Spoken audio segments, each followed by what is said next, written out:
Alright, welcome back to our podcast. I'm the gentleman, accompanied by the disturbed Southern Belle. Hello. And in this episode, we will be continuing our Outlaws from Around the World series with Doc Holliday, Woo. also known by his real name as John Henry Holliday. Mm-hmm. He was born on November 8th of 1887, but he was most famously known as Doc Holliday, as Right. said. As for his early life, he was born in Griffin, Georgia, to Henry Burroughs Holliday and Alice Jane Holliday. Mm. He came from English and Scottish descent. His father fought in both the Mexican-American War and the American Civil War. Wow. In 1852, Doc was baptized at the First Presbyterian Church of Griffin in 1852. Mm. Sometime in 1864, the family moved to Wildest, Georgia. While the family lived there, his father was elected mayor, while his mother would later pass away to tuberculosis complications on September 16th of 1866. Which is ironic because that's what he died of. That's kind of weird. So, 3 months after the death of his mother, his father remarried a woman named Rachel Martin. Doc also attended the Valdosta Institute during this time, where he received education in various subjects, including grammar, math, history, and languages. The main language that he studied was Latin, but he also learned a bit of French and ancient Greek. Good grief. That is Greek and all that. That would be some difficult ones to learn. Yeah, I've heard that they're really tough to learn, honestly. The ancient ones, yeah. Well, specifically Greek. I've heard that Latin isn't too hard, relatively. It's not terrible. I mean, I know a bit of Latin. It's not terrible, but it's tougher for us because, the words are different, things like that. But yeah. So, as for his... Well, I'm completely skipping ahead here. So at the beginning of 1870, Doc, who is now 19 years old, decided to set out for Philadelphia. Mm-hmm. On March 1st of 1872, he received his Doctor of Dental Surgery degree from the Pennsylvania College of Dental Surgery, which is not part of the University of Philadelphia School of Dental Medicine. So, actually a pretty big school now then, right, so, yeah. So he graduated just 5 months before his 21st birthday, so the school held his degree until he reached the age of 21, which was the minimum age to practice. That's kind of cool. So he's smart then. Definitely had to be somewhat smart. I mean, I know dentistry and things like that wouldn't be as complicated as it is today, but still, there would be some, knowledge have to be had. You know what I'm saying? Absolutely. So he has to be somewhat smart. So moving on to his adult years.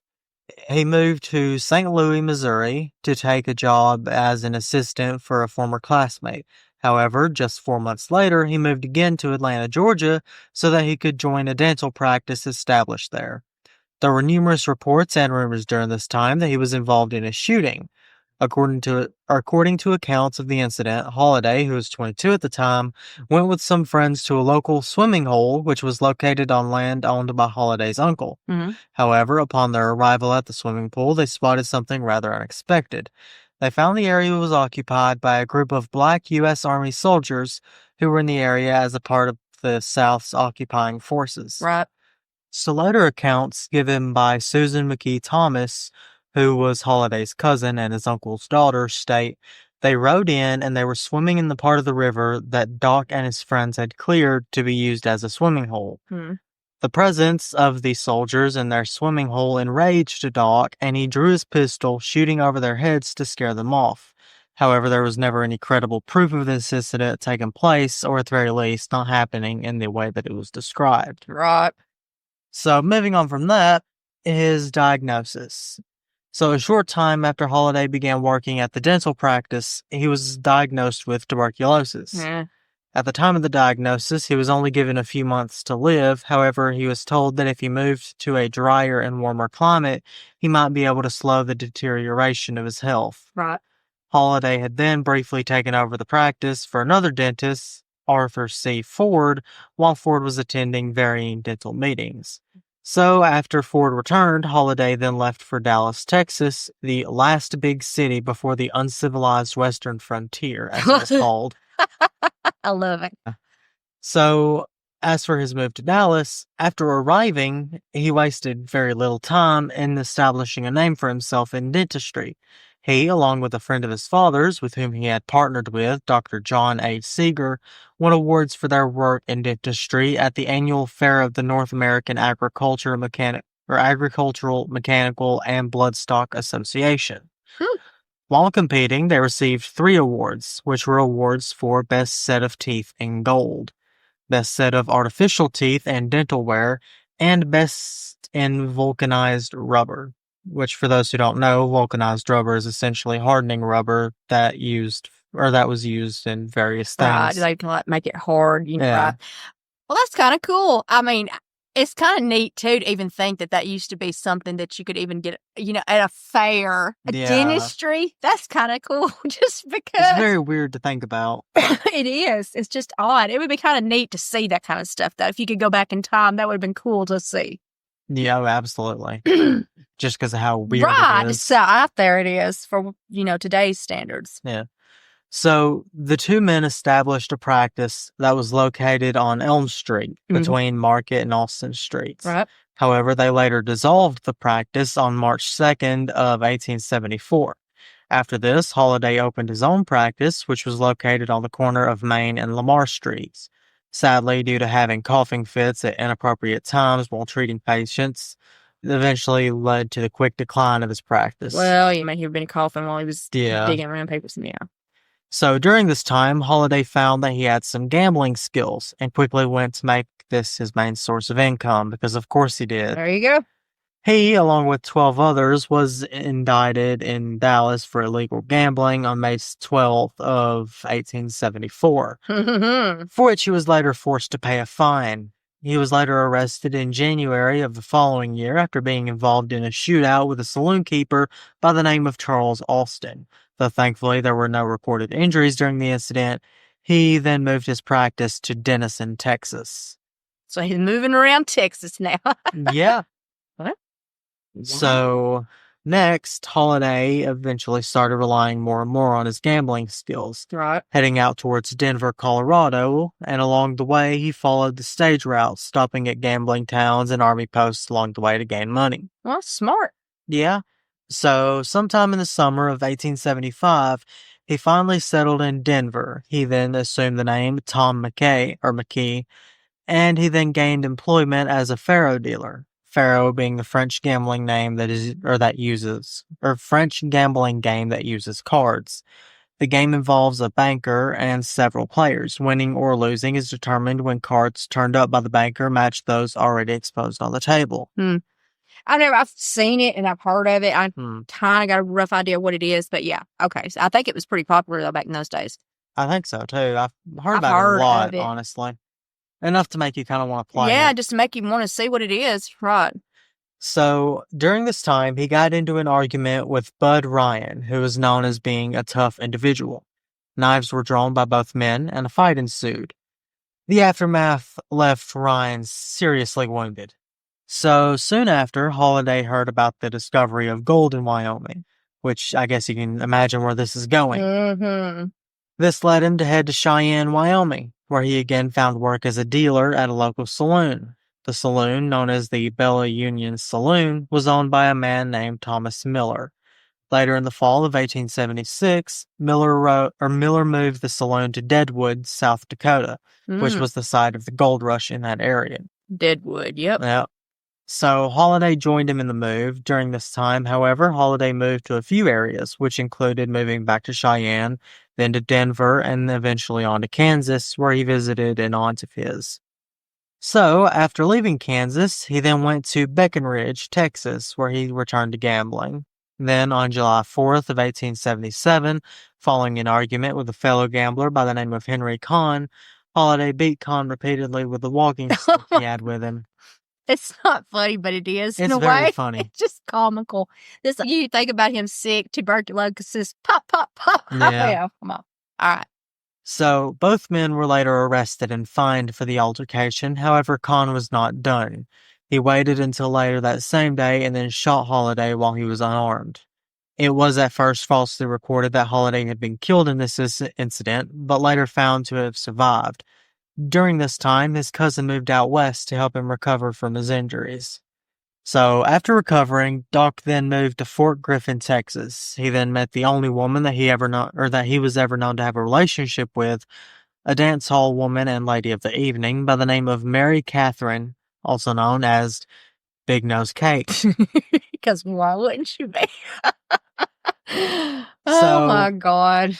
Holliday described her as tough, stubborn, and fearless. He stated that while she was educated, she chose her profession and he liked her independence. Yeah, why not, right? So, moving on, sometime in October of 1877, a group of outlaws that were led by a man named Dirty Dave Rudabaugh rode a Santa Fe Railroad train in Kansas.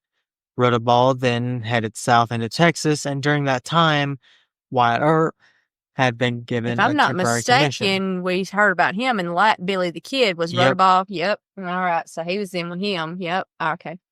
So Earp, who was then at Dodge City, left and followed Dave for over 400 miles before finally arriving in Fort Griffin. Earp then heads to the Beehive Saloon. The owner told him that he had seen Rudabaugh pass through earlier in the week, but that he was unsure of his whereabouts or where he might be headed. He then suggested that Earp speak with Holliday, who was known to have gambled with Rudabaugh. Right. And Holliday told him that Rudabaugh was headed back to Kansas, which led Earp to send a telegram in warning. After staying approximately a month at Fort Griffin, Earp eventually made his way back to Dodge City sometime in early 1878. Sometime in the summer of the same year, Holliday and Horney, Big Nose Kate, right, made their way to the area. Holliday sought to practice again and ran an advertisement in the local paper that read, J.H. Holliday, dentist, very respectfully offers his professional services to the citizens of Dodge City and the surrounding country during the summer. Office at room number 24, Dodge House, where if satisfaction is not given, money will be refunded.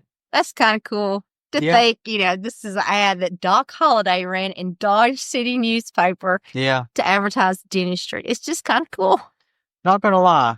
So covering this story just makes me think about like Gunsmoke. Yeah, sort of. Like those old shows that I pretty much grew up watching. It does a lot. I highly recommend it, by the way. Oh yeah, they're good. It's really old. Specifically, I recommend the black and white era. Right. Like just like with Andy Griffith, that's just prime. Mm-hmm. Oh yeah, we definitely grew up watching all those, and you did too. So, anyways, back to the story. Sometime early in 1878, while in Wichita, Earp had chased out two cowboys by the names of Toby Driscoll and Ed Morrison. Later, the two boys, who were accompanied by a gang of approximately 24 men, then rode into Dodge City. They shot up the town as they raced their horses down the main street. Because, of course, you do. Oh, yeah. That's just what you got to do. Right.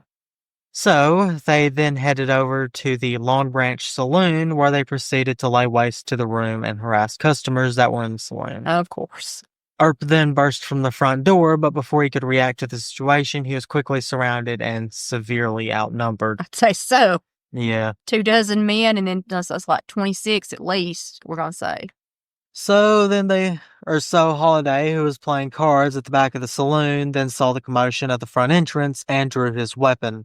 Putting the gun to the back of Ed Morrison's head, he then forced Morrison and the other men to disarm, essentially rescuing Earp. So, there are conflicting reports of this incident, but one thing remains very clear. Earp credited Holliday with saving his life on that day, and the two men quickly became friends after that. That's cool. Yeah. Very cool. Anyway.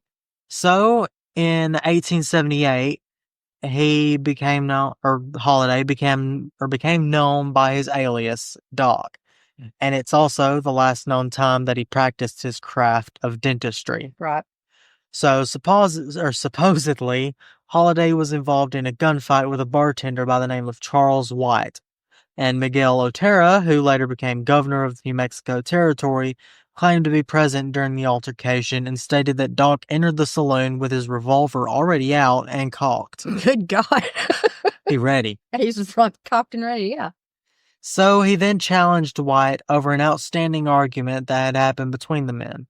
Wyatt, who was positioned behind the bar serving customers, then dropped behind the bar for cover and began to fire on Doc. Wyatt was reportedly shot by Holliday in the scalp during the incident. Good God.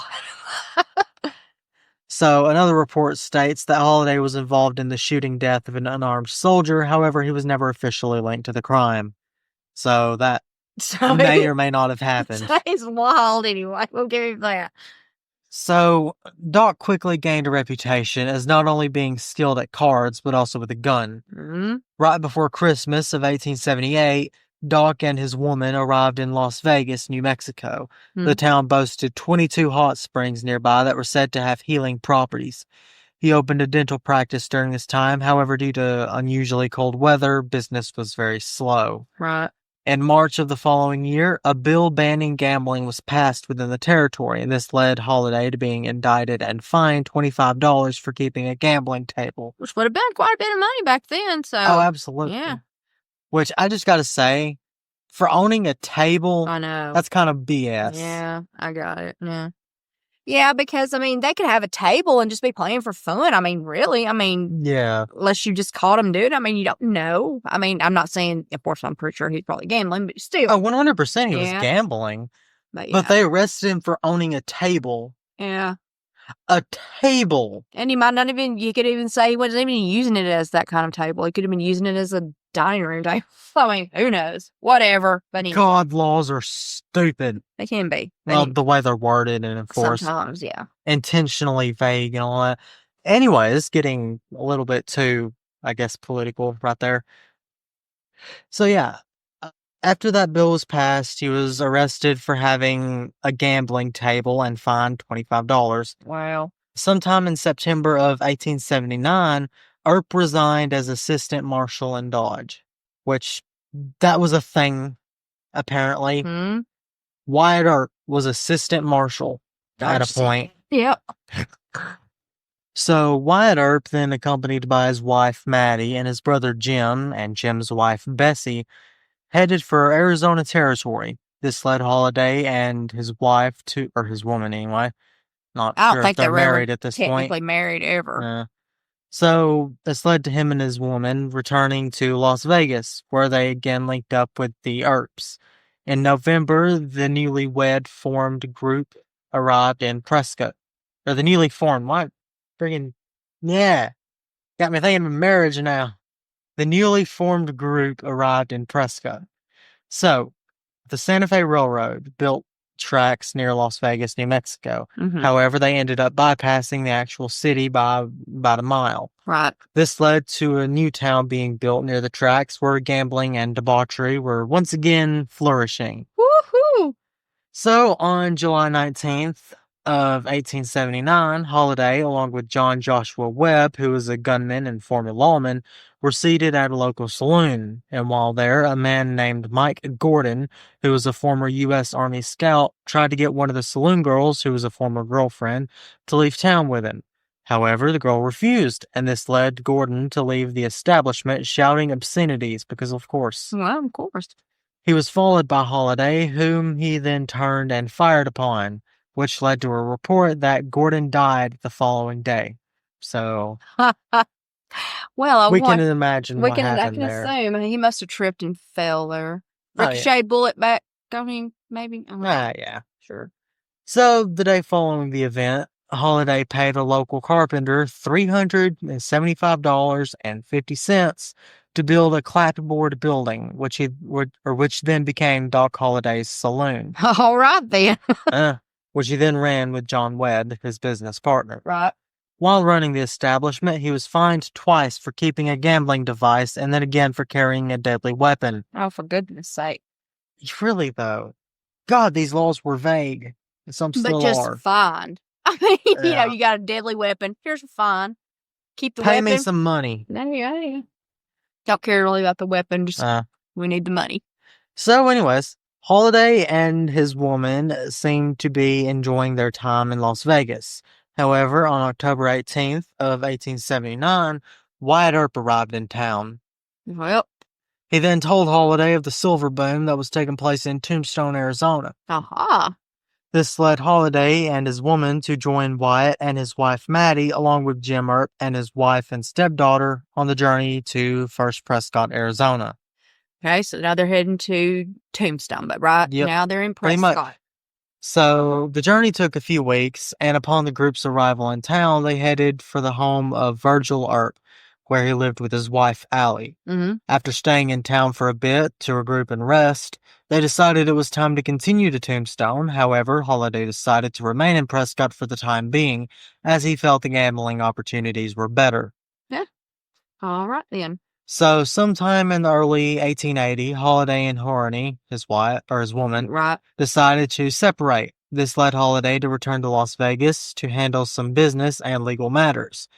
He then finally joined the Earps in Tombstone sometime in September of 1880. Mm-hmm. Some reports say that Holliday was sent for by the Earps as they required his assistance in dealing with a group of outlaws. However, that account could be inaccurate. So, during the time that Holliday and Horney's during the time of their relationship, they were known for having many fights. Right. During a very nasty and alcohol-driven argument between the two, Holliday actually kicked her out. Mm-hmm. So this allowed two men, John Baham, who was also the county sheriff, and Milt Joyce, to take advantage of the situation. Behan and Joyce were both members of the 10% ring, who were said to have stolen roughly 10% of the local taxes. Good God. That's a lot of money. That is. So, seeing Horney alone and already intoxicated, they gave her more alcohol and then suggested a way in which she could get back at Holliday. Their suggestion was simple. All she had to do was sign an affidavit that implicated Holliday in an attempted robbery and murder of passengers who were aboard a stagecoach. Oh, that does sound simple. Horney then complied and signed the affidavit. So, a local man named Bob Paul was working as the Wells Fargo shotgun messenger, which was essentially an armed guard for the stagecoach who rode shotgun, or the passenger. Right. So, along the stage route, they had stopped in Contention City, which led Paul to take the reins, as the usual driver had become ill. Right. As the stage was between Tombstone and Benson, Arizona, 3 cowboys stopped the stage, attempting to rob it. Paul then fired his shotgun and grabbed his revolver, emptying the gun while shooting at the men, wounding one, later identified as Bill Leonard. The original driver, along with another man, were riding in the rear seat of the coach, and both were killed during the shootout. Right. So Holliday was a known friend of Leonard, the outlaw wounded during the gunfire. This led to rumors flying that he was involved, and then led to the plan to get evidence to prove it. Right. So an arrest warrant was then issued for Holliday later the same day as the argument with Horney. Holliday returned to Joyce's saloon, and of course he was still very drunk. He then insulted Joyce, demanding that she give him his gun back. She refused and made him leave. However, he then returned a short while later with another gun and started firing. Joyce then tried to pull out his own gun. However, Holliday shot the gun from his hand, putting a bullet through the palm of his hand. Oh, God. That is some of the most badass crap I have ever heard someone do. It is kind of cool because you see it on movies and stuff. That's some Red Dead Redemption crap. To hear it happening, you're right. It's video game kind of level stuff, but cool. Oh, my gosh. And he's drunk, by the way. Yeah, I know. I gotta point that out. He is drunk and he's drunk and he's dying of tuberculosis, which has got to be impacting him as well, weakening him. Oh, my gosh. But yes. Anyways, Joyce's bartender then tried to come to his aid, which led to him being shot in the toe. During the chaos, Joyce was able to get his gun and then used it to hit Holliday, knocking him out. Holliday later pleaded guilty to assault and receiving a fine. Oh, my God. Apparently everything is just worth a fine. Get a fine. I know. Just give us money. We don't care about you. Yes, we don't care what you do. In fact, commit more crimes there you go, so we can get more money from you. Sounds like it. I mean, it's not funny, but that is literally what it sounds like. Oh, my gosh. But anyway. Sadly, it doesn't seem too different today. True. So, anyways, The Earps were then able to find witnesses that stated that Holliday had not been present at the time of the robbery, and Horney, now seeing things in a sober light, confessed that she had been coerced into signing the document that she didn't even understand. She probably didn't. They probably just gave her something. She was incredibly She was drunk. already really drunk, and then they gave her even more. So she was probably blackout drunk and just signed whatever they put in front of her. Yeah. Or they might have just gave her a blank piece of paper and just filled it in. You know what I'm saying? Who knows? Yeah. So anyways, this led to the charges being dropped and labeled as ridiculous, which fair. Right, they were in this case. Holliday then gave Horney some money and put her on a stagecoach out of town. So, moving on, Virgil Earp, who is both a U.S. Marshal and Tombstone's police chief, was currently tasked with enforcing a city ordinance that stated that after arriving in town, you were to deposit your weapon at a saloon or stable, then collect them again as you were leaving town. Right, you weren't supposed to have them while you were in town to keep violence, which makes sense. Keep violence down. Unfortunately, it didn't work. Because a lot of it was probably like saloon shoots, people getting drunk and not thinking right. So it's smart. So a particular group of cowboys simply refused to follow this rule, which led to numerous confrontations with Earp. The men had repeatedly threatened the Earps and Holliday, and this led Virgil, who feared that the situation was about to become hostile, to deputize Holliday and ask for help from his brothers Wyatt and Morgan. Okay. On October 26th of 1881, Virgil retrieved a double-barrel shotgun, also known as a coach gun, from the nearby Wells Fargo office, and the group of men headed out to look for the cowboys. Upon getting to Fremont Street, the men came upon Cochise County Sheriff Behan. Again, right? Behan, whatever. Right. Who then implied that he had been able to disarm the outlaws so to avoid causing any alarm to nearby citizens, and hoping to lessen the tension of the situation, Earp gave the coach gun to Holliday because he could hide it under his long duster coat. Right. Holliday then gave Virgil his walking stick. So he's using this more sort of like a walking stick. Right. Yeah. Gotcha. So the lawmen continued on until they found the men in a narrow lot between two buildings, one of which was Fly's boarding house, which is where Holliday was currently staying, which led him to believe that the men had been lying in wait to ambush him, which is a fair assumption. Possibility, definitely. So there were conflicting reports as to the actions Holliday took. Some say he pulled a nickel-plated pistol while he first pulled a nickel-plated pistol, while others say he first pulled a longer bronze-colored gun, likely the coach gun. But what he fired first is not really important. Right. Holliday shot and killed Tom McLaury with a shotgun blast to the side of his chest. Holliday was then grazed by a bullet, which was reportedly shot by Frank McLaury, who, before shooting, was said to have yelled to Holliday, "I've got you," which Holliday replied, "Blaze away, you're a daisy if you have." Blaze away, I love it. I love it. He just does not care, does he? So, Frank McLaury later died from shots to both his stomach and behind his ear. After a 30-day-long preliminary hearing, the Earps and Holliday were found as having acted justly in their duties as lawmen, which is fair. Probably. So, moving on, tensions in Tombstone only grew worse after the shootout, which led to Virgil Earp being ambushed and permanently injured in December of 1881. Morgan Earp was then killed on March 19th of 1882. This led Wyatt Earp, who is also a U.S. Marshal, to again deputize Holliday, Warren Earp, Sherman McMaster, and Jack Turkey Creek Johnson. Turkey Creek, you gotta love it. So Wyatt and his deputies were guarding Virgil and his wife on their way to board a train headed for Colton, California. The group of lawmen spotted two men named Frank Stillwell and Ike Clanton hiding among the railroad cars. Right. They believed they were lying in wait, hoping to ambush Virgil, and Stillwell's body was later found at dawn lying alongside the tracks. Wyatt stated later in his life that he had killed him with the shotgun. Right. So the discovery of the body led Tucson Justice of the Peace, Charles Mayer, to issue warrants for the men. Right. The group returned briefly to Tombstone on March 21st.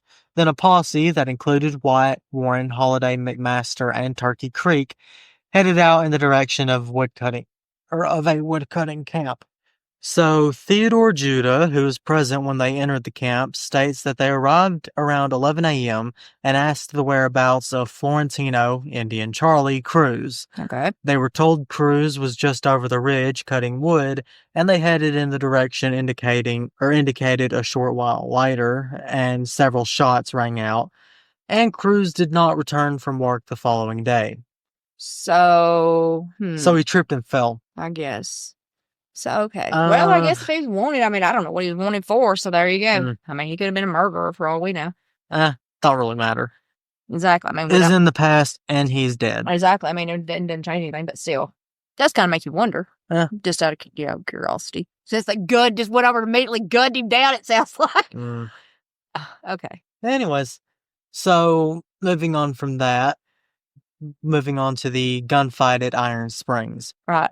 So the Earp posse then headed to Iron Springs, which is located in the Whetstone Mountains, which is a mountain range that is located in Cochise County, in southeastern Arizona. Right.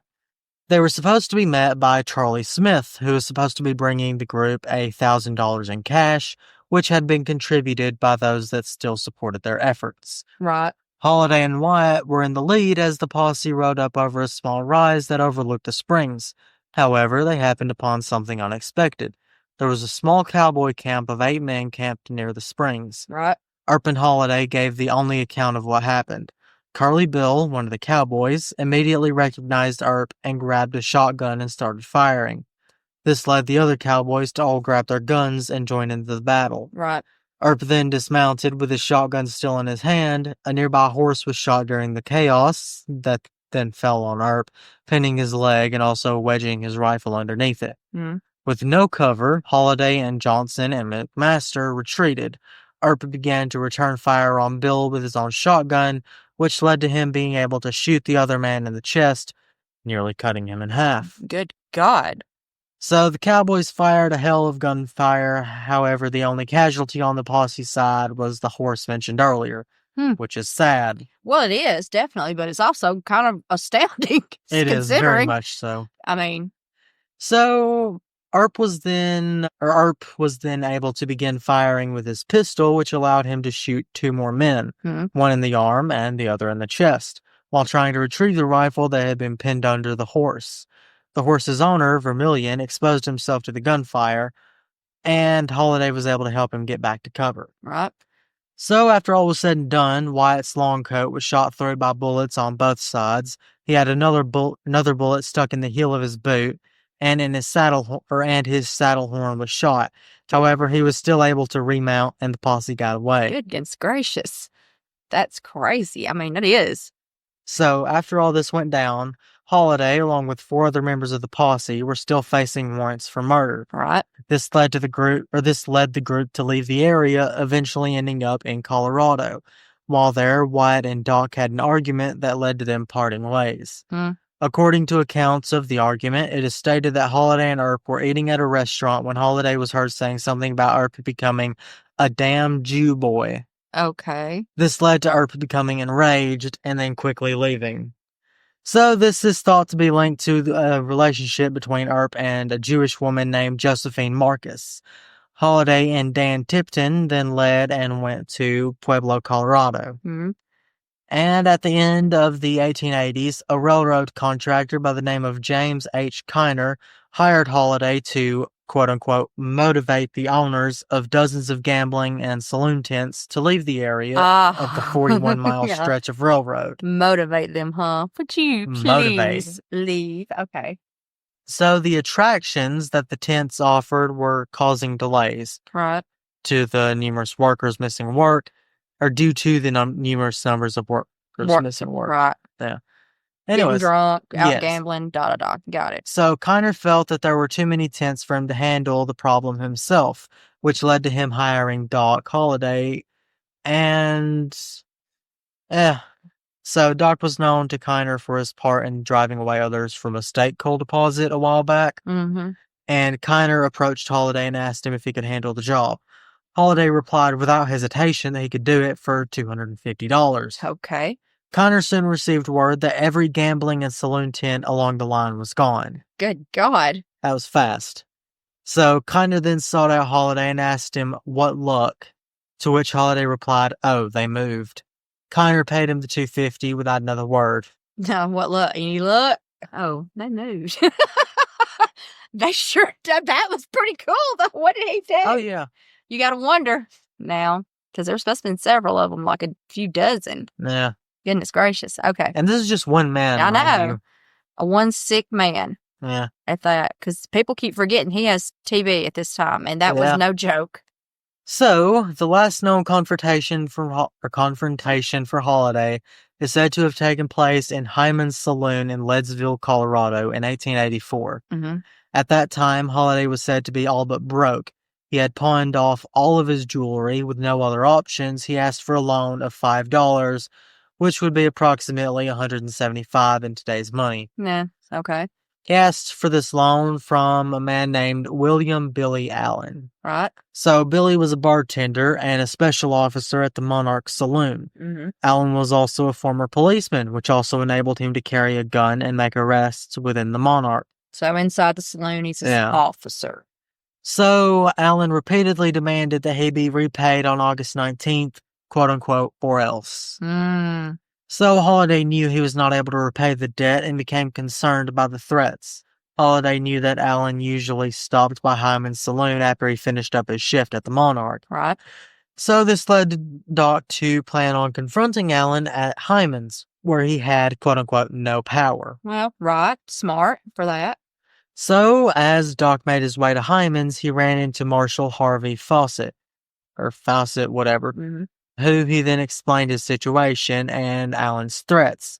Fawcett then told Doc that Allen couldn't carry a gun outside the Monarch, right, as he was only a special officer, to which he later stated Holliday replied, "I'll get a shotgun and shoot him on sight." So... Well, there you go. Fawcett then went to the Monarch to warn Allen, however, he had already left for Hyman's. As Allen left the Monarch, he was warned by a customer who told him to avoid hunting up Holliday just now, but Allen stated that there would be no trouble, and then walked out with a careless air. Well, all right then. So as soon as Allen entered the door of Hyman's, Doc reached under the bar and grabbed his gun. He then shot at Allen, who first shot, missing and lodging into the door frame. Okay. Or the first shot missing. Right.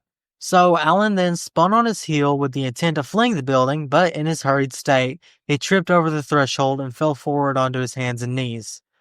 Holliday then leaned over a cigar case nearby, almost on top of Allen, and shot him, this time not missing.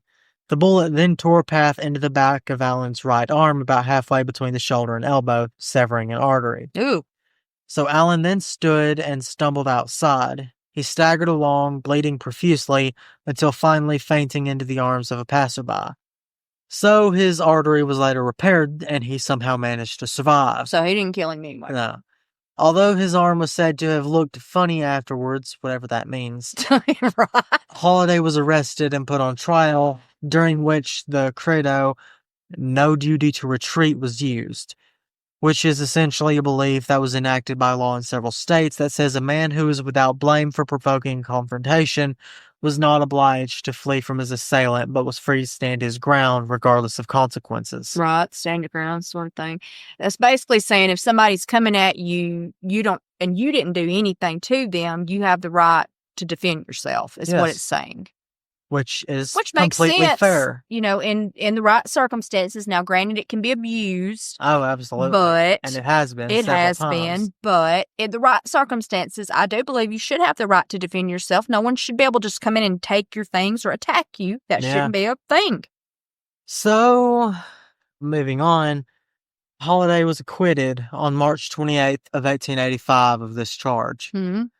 So, as his health continued to decline, he relied more and more on alcohol and laudanum, which is essentially an opium powder. Right. Due to that, his skills as a gambler greatly deteriorated.